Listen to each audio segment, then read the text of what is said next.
If we look back to the last 10, 15 years, the financial markets had an unprecedented growth.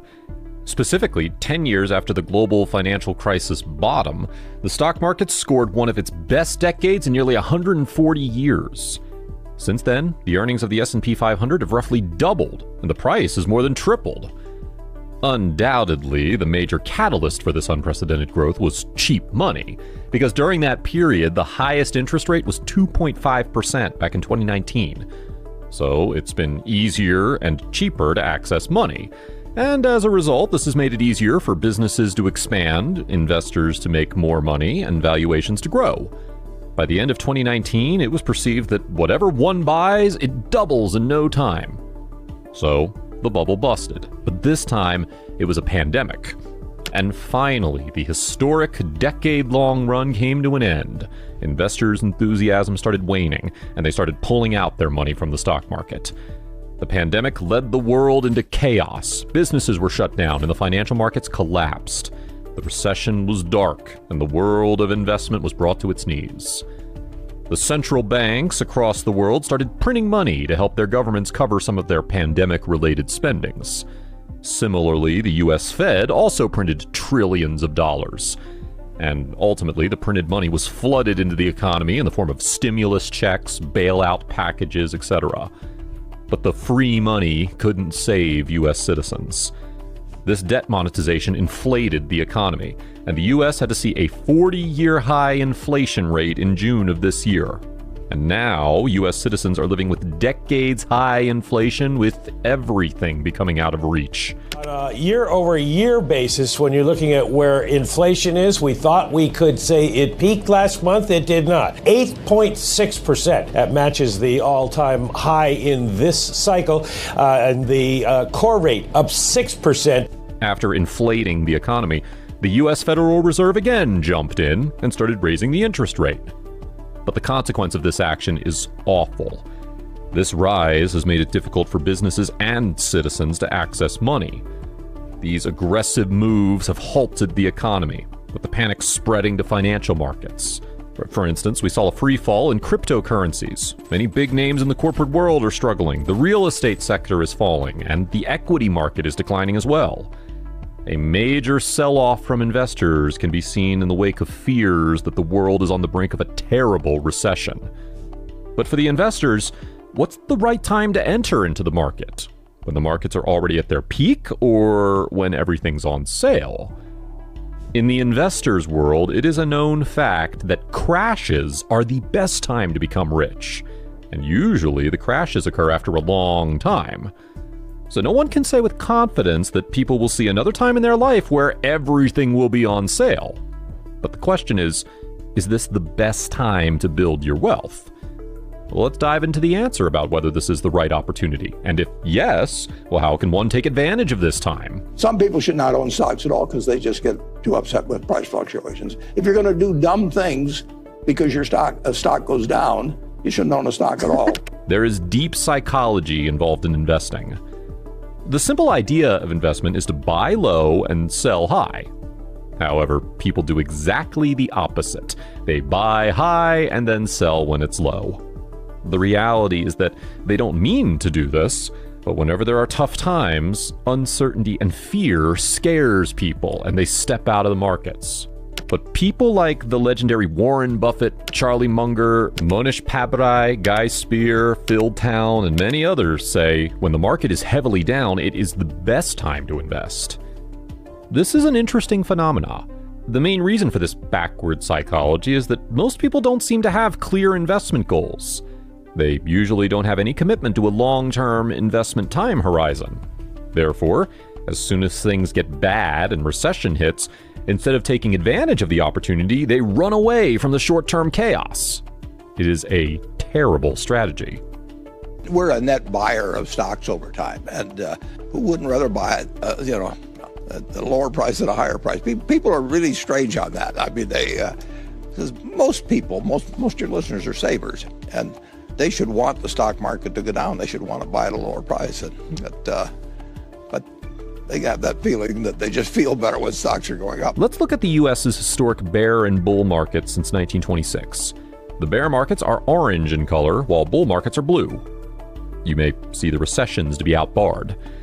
It can be seen that since 1926, the US has had 11 bear markets and 15 recessions. If we add the pandemic plunge of 2020, the bear market count would be 12. In cumulative numbers, bear markets lasted for 14.7 years, and bull markets stayed for 75.4 years. But it is a fact that if you had invested during these scary periods, you had been rewarded well. For instance, returns coming out of the Great Depression were around 265% over 4.4 years. Then, people made 43% in 1.8 years, 210% in 4.1 years, and over 900% in 14.8 years, and the trend goes on. People who invested in the biggest bear markets in recent history enjoyed 20 to 50% returns in a matter of 12 months only. Though there is no perfect market to invest, these trends show that these bear markets are great opportunities indeed.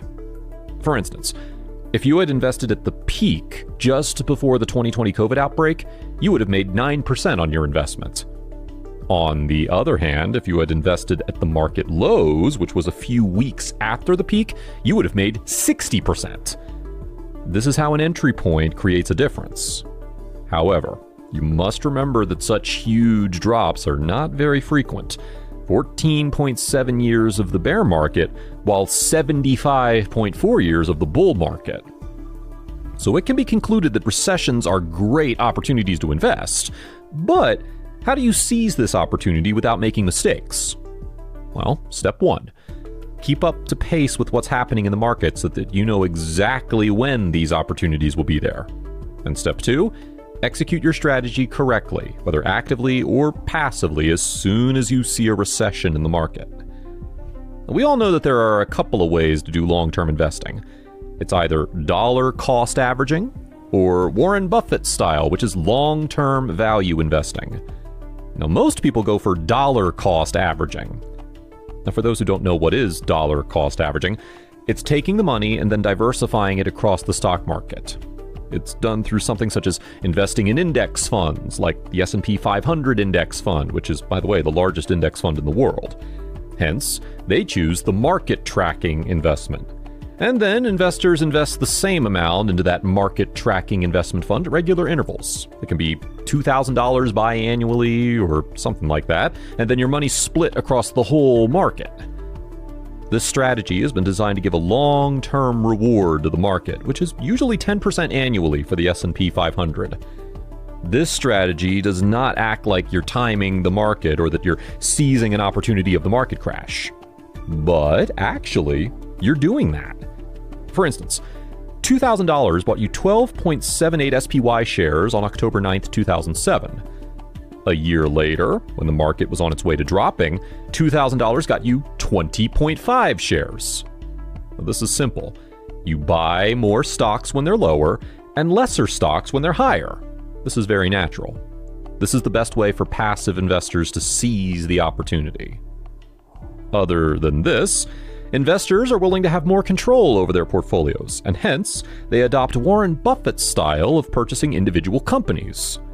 They understand that they have a competitive advantage, smart management teams, and enjoy a higher margin of safety prices.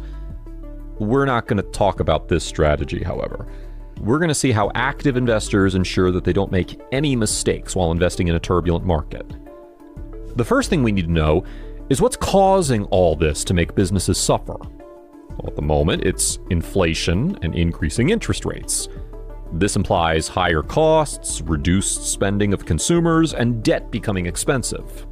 So now the question is, how do we know if a business will make it through such circumstances?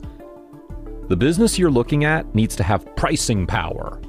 This means that they've achieved a competitive position. They are capable of raising prices without facing any drop in sales. For instance, many businesses are cutting their prices back since consumers are spending less on discretionary items. On the other hand, businesses such as Coke are strong enough that they can raise the price without suffering a drop in sales. During the inflationary period, with the rise in Coke's prices, they can pass on the cost to the consumers, and they don't suffer. The other factor is rising interest rates. One of the consequences of this is that debt becomes pricier. So to ensure that your business works well during these times, you must see that you have minimal debt.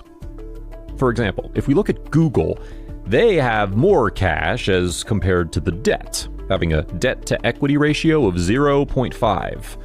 They earn more interest as compared to what they pay.